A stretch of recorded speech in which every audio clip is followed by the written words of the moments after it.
The voting process. Once you have been identified as the voter you claim to be, you would be given a ballot paper that is stamped at the back, top, and bottom halves in your presence. On the ballot paper, provision is made for you to vote twice. Once at the top section where you vote for the party or group of your choice in the proportional representation component, and once at the bottom section where you vote for the party, group, or individual of your choice in the first past the post or constituency component of the election. Make your mark in the box provided on the right of your choice. After you have voted, fold the ballot paper as shown by the election official, dip the first joint of your right index finger in the ink provided, and place the ballot paper in the ballot box that is there for this purpose. You would then have to peacefully depart the polling station. For more information, contact GCOM on 225-0277-9, 223-9653, email pro@gcom.org.gy, or visit GCOM's website at www.gcom.org.gy.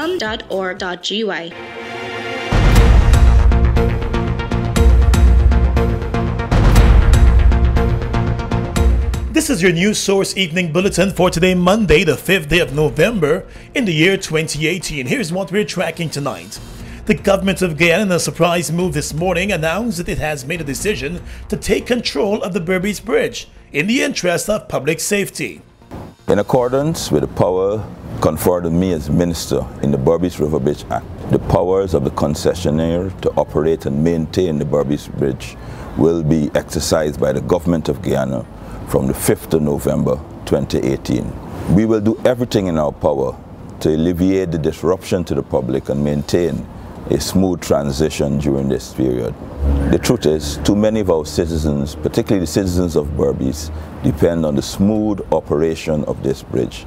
We therefore, as a government, cannot entertain anything that will jeopardize this smooth operation. Minister of Public Infrastructure David Patterson. The minister in his statement said the government will do everything in its power to alleviate disruption to the public and ensure that the assumption of the functions is as smooth as possible. He also assured citizens of Berbice and the public in general that there will be no change to the present toll structure. I would like to assure all Berbicians and citizens of Guyana as a whole that during this transitional period there will be no changes in the toll structures and all exemptions previously in place will remain unaltered.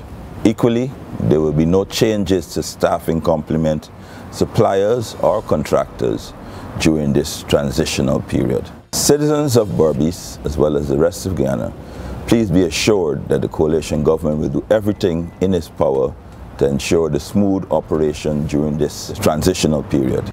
Minister Patterson said the government and the board of the Berbice Bridge Company have been engaged in a public dispute regarding the board's unilateral announcement on October 16th to impose draconian toll increases at the Berbice River Bridge. The bridge company wants to increase tolls by more than 300%, and last Friday it issued a letter to the government demanding an extension of the concession on the bridge by 19 years if the government does not want the increases to go ahead. Today, the government said it has stated publicly that it cannot support the unreasonable demand for an increase in the toll on the public, which is based, according to the government, on a flawed formula and computation. The government also announced that as it takes control, it intends to continue dialogue with the bridge company in expectation of an amicable resolution to the dispute. More news coming up in just a moment. This Christmas, get a loan for your dream car with an extended repayment term. Spruce up your home with that renovation you always wanted and take advantage of low or no down payment. Get new appliances so you can cook up a storm.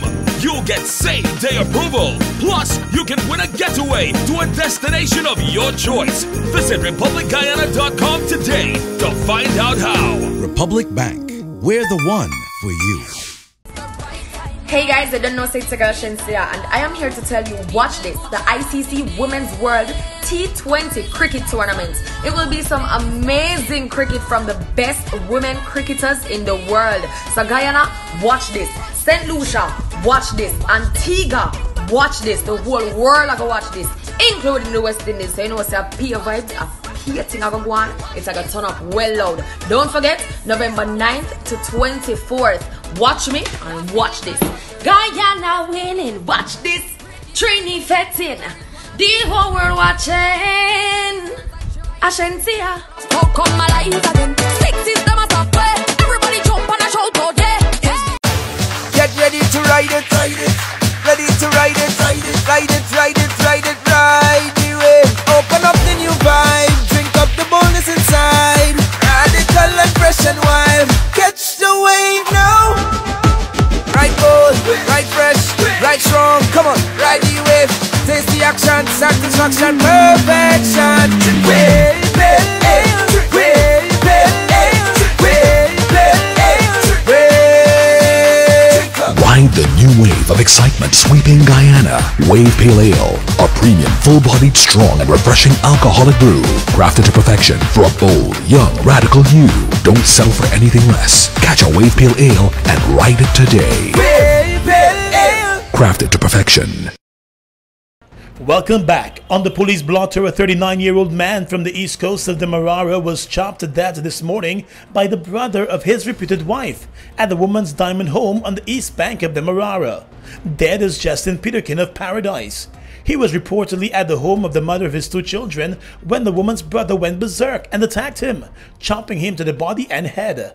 The assailant has been identified as Anthony King.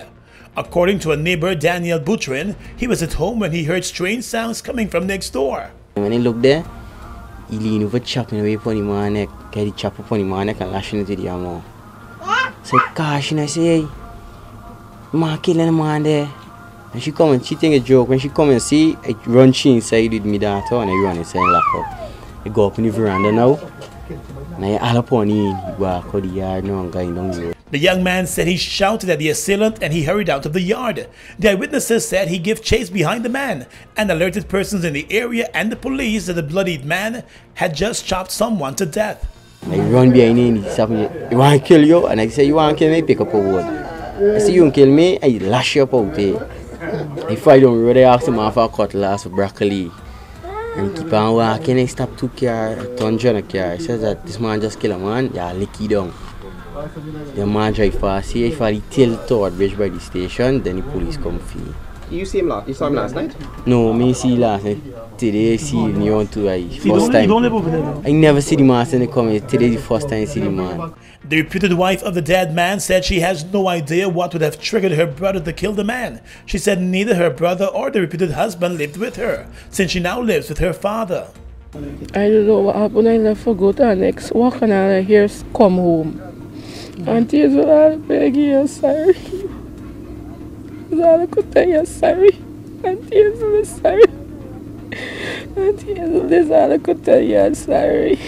Who's Auntie Hazel? Your mother, nobody know yet. Somebody please tell them. What's his full name? Justin Peterkin. What's that? Justin Peterkin. Justin Peterkin? Have you had any problems or so? You had no troubles? 39. So what would make your brother do this? Don't know. Police investigators spent more than 3 hours at the scene collecting evidence and questioning the neighbors as well as the reputed wife and her father. The investigation is ongoing this evening. Let's tell you now that the Guyana Police Force is continuing to probe a number of cold cases. Today, the police force issued a wanted bulletin for this man, Osafi Sparman, whose last known address was along the Linden-Soos-Dyke Highway. He is wanted for the 2011 murders of a father and son, Daniel Higgins Sr. and Jr. The murder took place in the Conowarook area in the Essequibo. The suspect has not been seen in several years. Anyone knowing his whereabouts is being asked to contact the nearest police station or call 911. Turning now to the world of politics, with local government elections just 1 week away, the political parties have been stepping up their campaigning all across the country, hoping that they will be able to get the vote out. Last Friday, the Discipline Services members cast their ballots, but according to figures released by the Elections Commission, less than 40% of the registered Discipline Services members voted last Friday. That figure is lower than the last local government elections 2 years ago. There were some instances of members not being able to find their names on the list at the locations where they are currently working. The Chief Elections Officer has said that those members of the Discipline Services who did not get to vote on Friday, at no fault of their own, will be allowed to do so next Monday in the areas where they were registered. APNU executive member Amna Ali told News Source that her party will be stepping up the efforts to raise more awareness on the local government elections in this final week. Over the next few days, we are going to try to do as much as we can to motivate them to come out and cast their ballot. Party leaders are expected to join many of the local government candidates on the campaign trail this week. The other parties are doing the same. And finally tonight, the Women in Business Forum and the exhibition opened this morning at the Arthur Chung Conference Center. It is focusing on women in business and looking at ways to assist them in the development of their business activities. Organizer Abigail Long told News Source that over 150 business women are taking part in the two-day event. She said she is pleased with the response. The response has been overwhelming. We catered for about 150 persons and we had over 170 because we had registrations today. So it's been filled with a lot of individuals who came in just to learn. Tomorrow I'm expecting a similar turnout, and I know it's a holiday, so we know people would be home and they would want to come tomorrow. Ms. Long, who once participated in the U.S. government's Young Leadership Program, said the forum will wrap up on Tuesday. Persons are being encouraged to still get involved. Well, tomorrow we look at how to grow your business. You've had a startup for a little while, and we want to take you through the steps of how to grow your startup. We have a panel on financing, how to finance your business, how to attract investors, and how to get loans for your company. And we also have a panel on branding and marketing. We have an individual from the U.S. State Department who is going to be doing a panel also. So tomorrow's going to be filled with a lot of knowledge on how to take your business from a startup into a viable company. Several topics and issues are being examined, with resource personnel being drawn from the government and the private sector. And that's your News Source Evening Bulletin for tonight. I'm Gordon Mosley. Happy Diwali. Have a good night. The voting process. Once you have been identified as the voter you claim to be, you would be given a ballot paper that is stamped at the back, top, and bottom halves in your presence. On the ballot paper, provision is made for you to vote twice. Once at the top section where you vote for the party or group of your choice in the proportional representation component, and once at the bottom section where you vote for the party, group, or individual of your choice in the first past the post or constituency component of the election. Make your mark in the box provided on the right of your choice. After you have voted, fold the ballot paper as shown by the election official, dip the first joint of your right index finger in the ink provided, and place the ballot paper in the ballot box that is there for this purpose. You would then have to peacefully depart the polling station. For more information, contact GCOM on 225-0277-9, 223-9653, email pro@gcom.org.gy, or visit GCOM's website at www.gcom.org.gy.